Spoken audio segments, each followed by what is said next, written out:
বন্ধুকে দেখতে পাচ্ছি। আমি একটি ছড়া বলবো, তুমি কি সেই ছড়াটি শুনবে? আতা গাছে তোতা পাখি, ডালিম গাছে মৌ, এত ডাকি তবু কথা কও না কেন বউ। তুমি তো দারুণ ছড়া বললে। তুমি শুধু মোবাইলে তুমি পড়াশোনাও করো। ও মা বলেছে মোবাইলে গেমস না খেলতে। এটা খুব ভালো সিদ্ধান্ত। তোমার উচিত তোমার মায়ের কথা শুনে চলা। এসে বই কিনেছো? হ্যাঁ, আমি বই মেলাতে এসে অনেক বই কিনেছি। গল্পে। বন্ধুরা তোমরা কে কে বই কিনেছো? আচ্ছা, সায়েন্স ফিকশন কার কার ভালো লাগে? তোমরা কি ছড়ার বই কিনেছো? আমি না খুব খুব ক্লান্ত। আমার দাদু ভাই কি বলে জানো?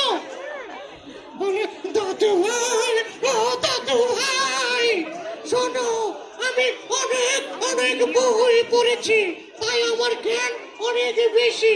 আমার দাদু ভাই সবগুলো চুল সাদা। কার কার দাদু ভাইয়ের চুল সাদা একটু বলো তো?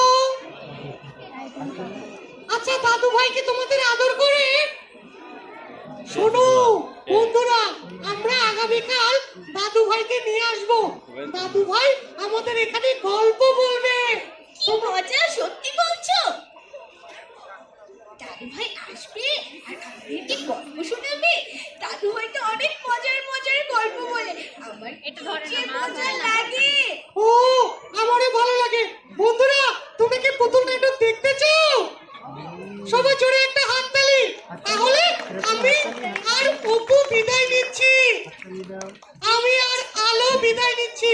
এবারে তোমাদের সামনে হবে অপু দীপুর গল্প। কি মজা। আচ্ছা বন্ধুরা, এখন তাহলে আমি আসি। বন্ধুরা, আমাদের বিষয়ে তোমরা যদি সকল কিছু জানতে চাও, তাহলে আমাদের একটা ফেসবুক পেজ রয়েছে, কাকতাড়ুয়া পাপেট থিয়েটার।